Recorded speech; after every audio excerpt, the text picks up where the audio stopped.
We have finally got the boat back home. We're down at the lovely Urunga River today. It's looking beautiful out there. Water's still not as clear as it could be, but that's by the by. First maiden voyage for the boat. So, as I said very briefly in the intro video last week, this is a Stacer Outlaw, a 429 side console.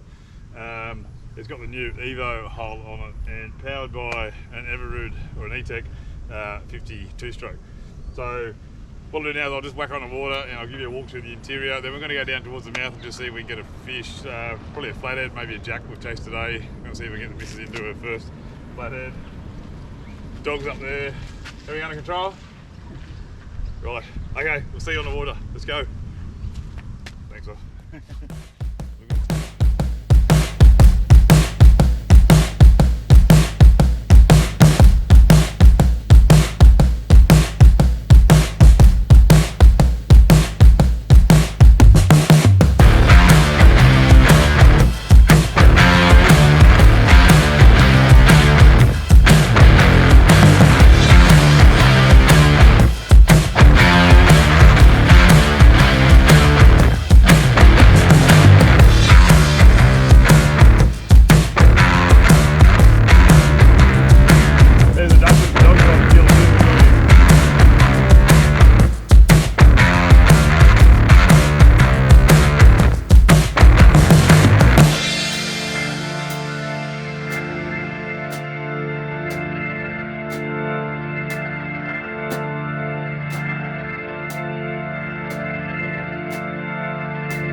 There's a woolly wagtail on his head.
Welcome back. We went out to the mouth, just had a quick drift with some dead baits and did no good. We had a couple of bites, but nothing too exciting. So I thought what I'd do instead is I'm going to fish properly tomorrow, so I'll give you a quick run through the boat, the internal decking and what have you, since the fish aren't biting. So, like I said, it's a Stacer Outlaw 429. It's actually 445 in length, but they call it 429. So just up the front here, if you come and have a look at the front, we've got the Motor Guide electric. This is a 55 pounder, which I think is more than enough for a boat this size. We just gave it a trial out there and a fair bit of current, what have you, and it really holds really strong in the current and stuff like that. It actually pulls us off the rocks nice and quickly as we wanted it to. And then it's got a spot lock. It's got a neck remote controller. It's got a fitting here for a foot pedal as well, which I might look at getting one day. Got a very small bowsprit there, obviously. Anchor well, plastic line anchor well, which is a good idea because it's a pain in the hole. You know, you'll get a lot of scratches and what have you without the benefit of a plastic well there. Front casting deck, obviously. Can't speak highly enough of having a casting deck, whether you're outside or you know, on the inshore kind of rivers and what have you. Underneath, obviously, plenty of storage for your safety gear and what have you up there. This front component got a second battery, deep cycle battery with a trickle charger, fully fitted. I carry also a spare tank of gas up there. Got speakers, like I said, in between snapper bites we can do the breakdancing, which I always love to do. So that's the front casting deck. It really is quite a big deck. And you'll see the stability up here. You watch me fall arse over tip, but the stability in this boat is really what I liked it for. So I'm kind of trying to rock that. And I'm not even on the casting deck, I'm actually on the gunnel. And that's literally how stable this thing is. For a small boat, that's pretty incredible, I think. Antenna, obviously, for when I do fall out and call someone. It's got 3 seating arrangements. We've got one here. Cameraman almost fell out there. I got another spigot there, so you can put them side by side. Then obviously you got a driver's seat. These are actually really good quality seats. Actually, they fold down. Not bad at all. We've got 4 rod holders. We've got 2 here and then 2 at the back. They're actually straight rod holders.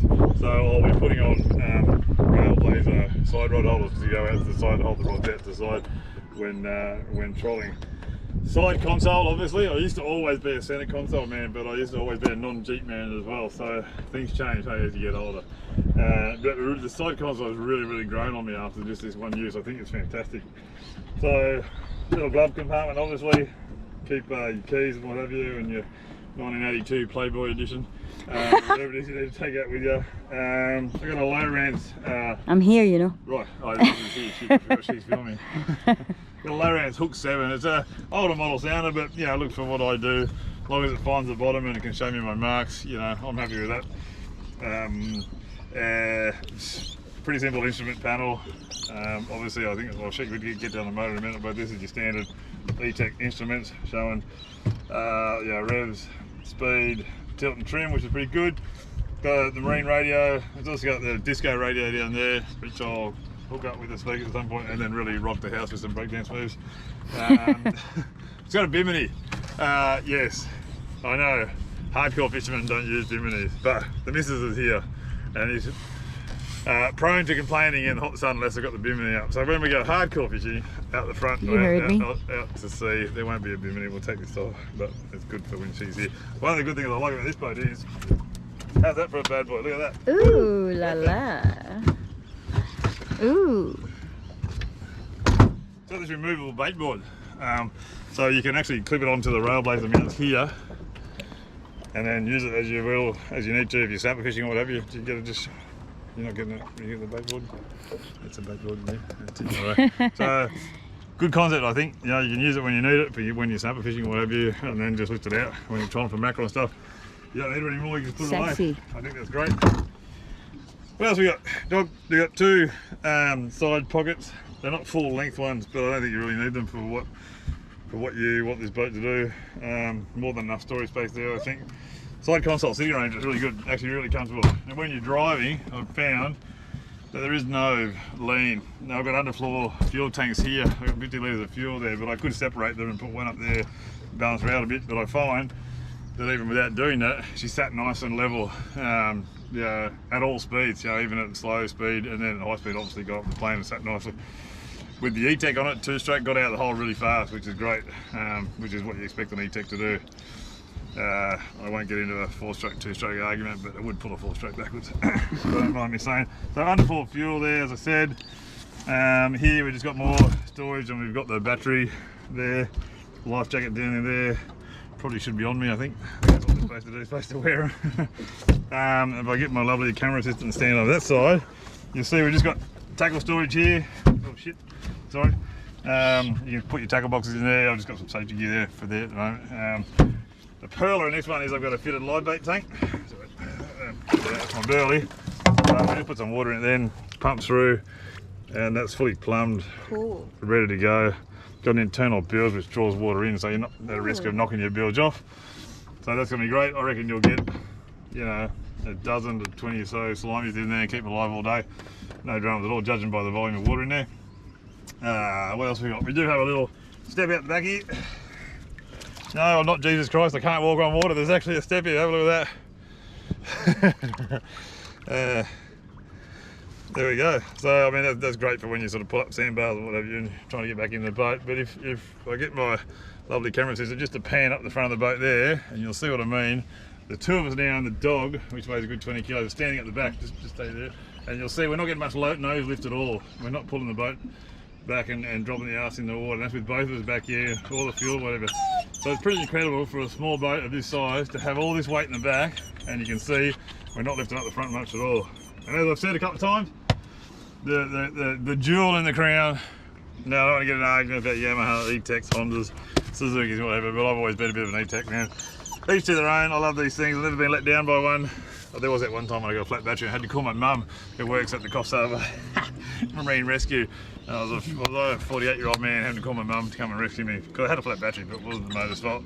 But I've always liked my 2-strokes. 50 horsepower I found is like plenty for this thing. You know, you're not going to want to go any quicker than this thing can propel you, particularly when you're outside in any kind of sea.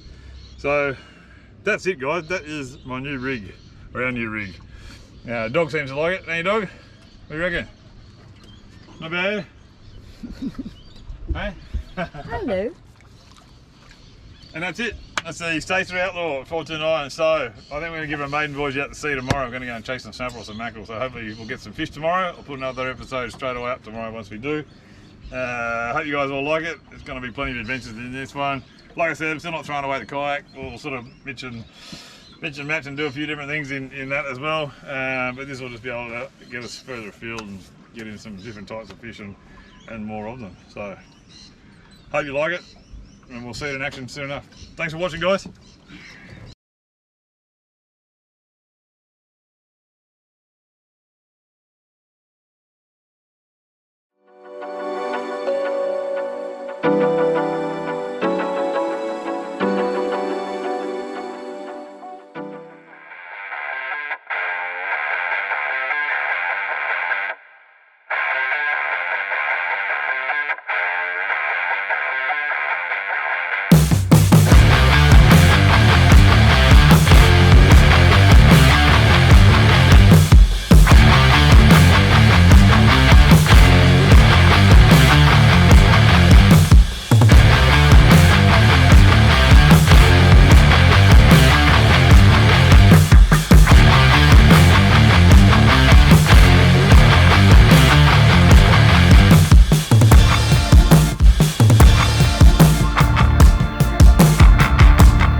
That's a fish.